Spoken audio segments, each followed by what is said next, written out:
we're going to be having a look at the Velvet Underground and Nico, their 1967 album. I think this is the Velvet Underground's first album. I'm not actually sure on that. I don't know much about this band.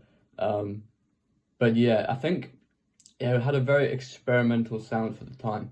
There's certainly some like very interesting things, and I also kind of like. I know it is made in the 60s, but it kind of still has the lo-fi sound, which I think like for example in Femme Fatale, there's a very lo-fi sound which I think really like works, even if it's like deliberate, not deliberate.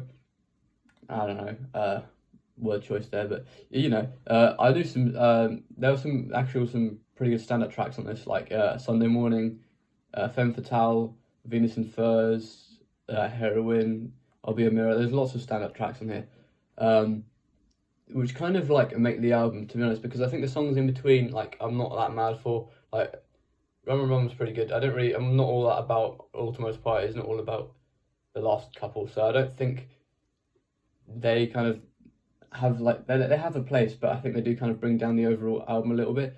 But it's fine. But this album definitely has its moments. It definitely has some strong points, and it does get quite intense at some points. Like Heroin's got, you know, I really enjoy the structure of that and how it builds up quite a lot of tension, and the lyrics for that are very deep as well.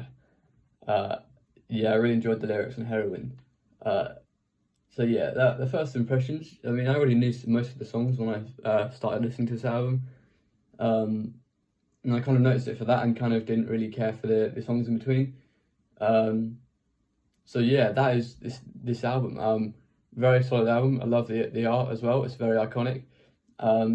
Overall, just for its interesting sound and kind of how different it was from how everything else sounded at the time. It was a very good album. So in my personal opinion, I would give it. I don't know here. This could go either way. I'm gonna give it an 8.5.